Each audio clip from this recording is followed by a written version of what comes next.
Москва вступает в войну против США, отправка оружия одному из главных врагов Вашингтона, пока Трамп меняет границы страны, присоединение новых территорий. Взрыв возле стратегического предприятия в Беларуси. Лукашенко снова схватился за автомат.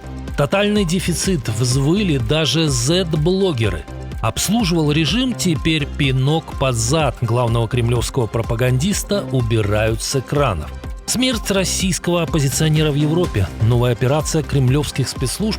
Удар по престижу и по карману. Москва теряет еще одного клиента. Об этом и многом другом к утру среды 19 августа. Середина недели, а события и не думают притормаживать. В эфире «Нехта». Для вас работает Олесь Корниенко.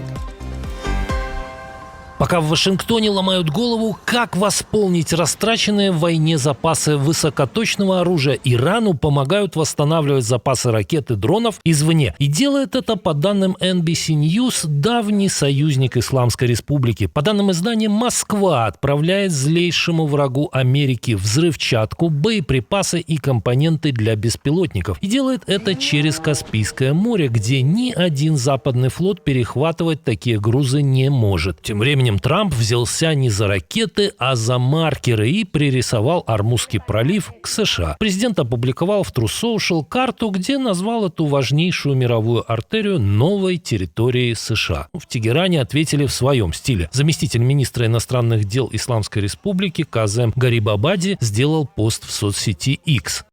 В скором времени его заблуждение относительно Ормуза либо исправится, либо мы сами исправим заблуждение этого человека, живущего иллюзиями. Тем временем неназванные представители режима заявили ряду американских СМИ о готовности пойти на эскалацию конфликта и готовят не маркеры, а пополняют запасы оружия, в том числе с помощью Кремля.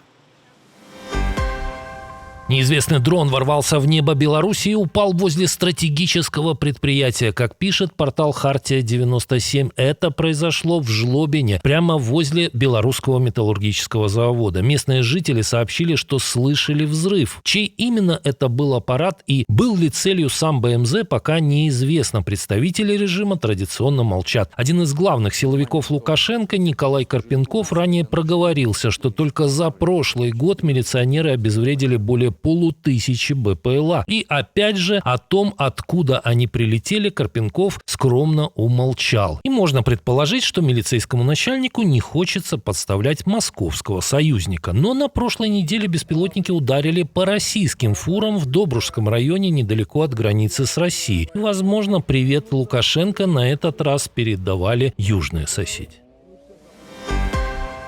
Очередь вот эта уходит аж вон туда вот. И нигде нету бензина.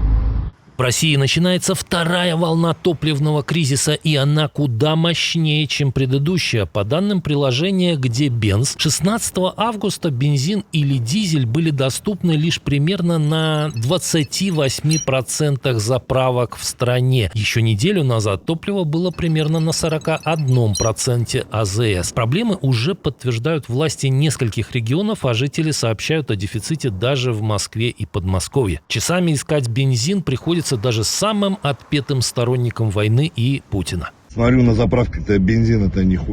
На 2 заправках на очереди просто там простоять 2-3 часа точно можно. Это, как называется, хуй его знает, саботаж. Одна из главных причин, похоже, все та же: удары по нефтепереработке. С января по июль украинские беспилотники вывели из строя как минимум 26 российских НПЗ, 7 из них так и не вернулись к работе, а в августе остановились еще 4 предприятия. В итоге страна, которая живет за счет экспорта нефти, все чаще сталкивается с банальной проблемой, где заправить собственную машину.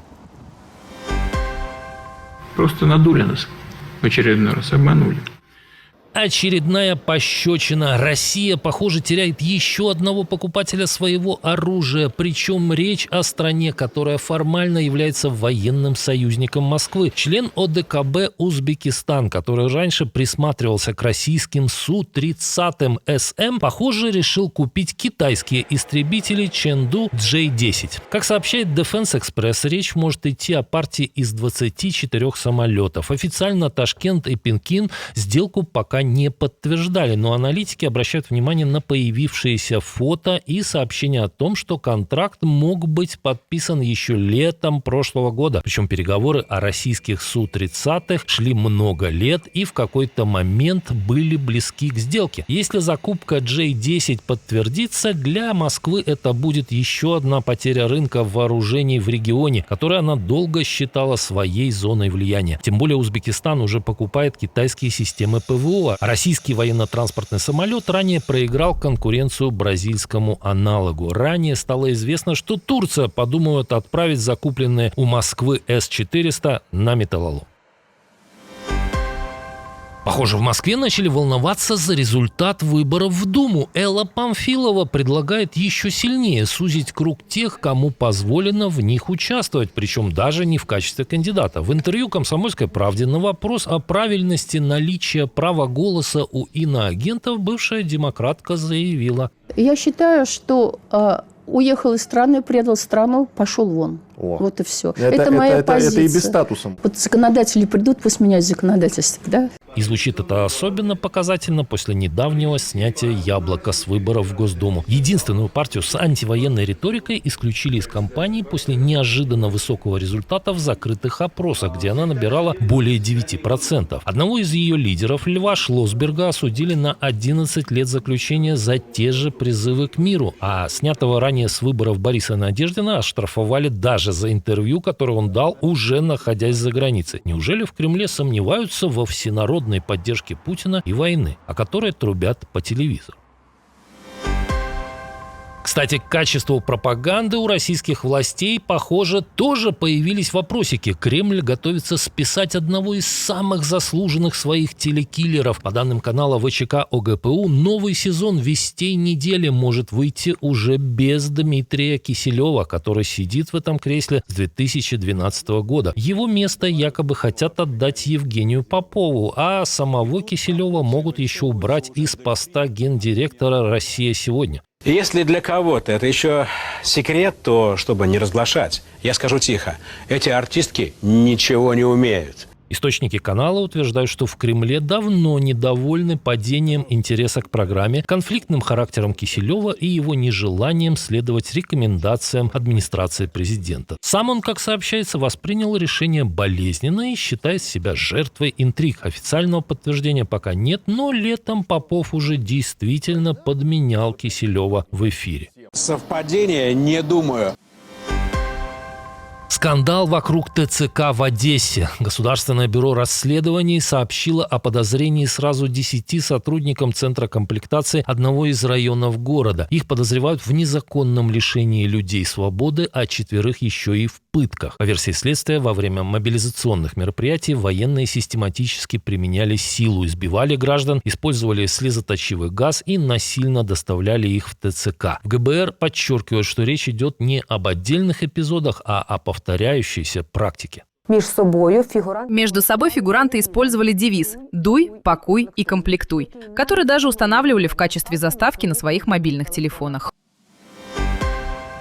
В Варшаве нашли мертвым участника оппозиционного съезда народных депутатов Сергея Власенко. Его тело с травмой головы обнаружил сосед по съемной квартире. Знакомые Власенко предполагают, что смерть могла быть насильственной, однако официальных выводов следствия пока нет. Сейчас уже можно сказать, что Сергей был активным участником силового сопротивления в 2022 году, организатором ряда акций прямого действия на юге России. Он был эвакуирован нами буквально в последний момент под угрозой задержания. Сергей все время у меня просился в Украину, воевать против агрессии или дать ему возможность продолжать партизанскую работу в России. В июне в Польше был застрелен российский оппозиционный художник Семен Скрипецкий, а буквально несколько дней назад польские службы задержали агента российских спецслужб, который, по данным властей, готовил в Варшаве убийство украинского рэпера Альберта Васильева. В Впервые в мире на искусственном интеллекте заработает каждый житель страны. Тайвань решил поделиться с гражданами дивидендами от новых технологий. Если парламент одобрит бюджет, каждый житель получит по 10 тысяч тайваньских долларов. Это около 314 американских. Выплаты хотят провести до лунного Нового года. Об этом пишет Taipei Times со ссылкой на президента Лая Цинде. Причина такой щедрости в неожиданно быстром росте экономики острова. За первую половину года экономический рост превысил 14%, а это рекорд за последние 50 лет. Власти связывают его с мировым бумом искусственного интеллекта, облачных сервисов и спросом на полупроводники. На Тайване, например, расположены мощности компании TSMC, которая производит чипы для Apple, Nvidia и других гигантов отрасли. В общем, пока ИИ отнимает работу у одних, тайваньцам приносит профит.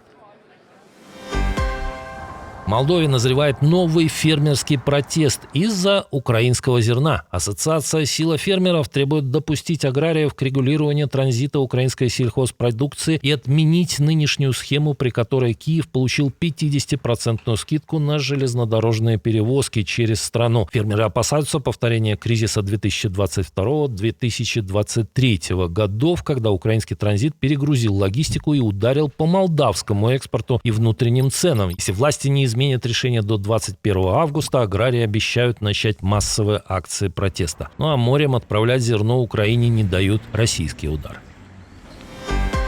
Критикуй, ломай, кроши, когда первые образцы создаем, но ни в коем случае не принимай какую-то лажу. Настоящий диктатор разбирается во всем, а в этом тем более. Лукашенко снова решил побряцать оружием. Всего неделю назад он посещал ОАО «Зенит» Белома. Массовый гранатометчик. И вот неуемный правитель уже появился на другом предприятии ОАЭ «Кидматек». На поле боя судьбу решат люди, солдаты. А для солдата надо это. Тут якобы производят полностью белорусские автоматы. Один такой образец сразу подарили гостю. Как свидетельствует дарственная надпись «Не для войны». Парадокс в том, что единственный раз, когда самопровозглашенный президент по-настоящему хватался за оружие, был зафиксирован 6 лет назад. Тогда узурпатор готов был к расправе с безоружными протестующими. Вы красавцы! Правда, в отличие от своего младшего сына, Лукашенко-старший тогда забыл пристегнуть к автомату рожок с патронами. Символично, что именно такой образец без магазина ему и подарили. Может, это такой тонкий стёб? Спасибо за то, что выбираете Нехта. Спасибо за лайки и комментарии. Приглашаю на вечерний выпуск.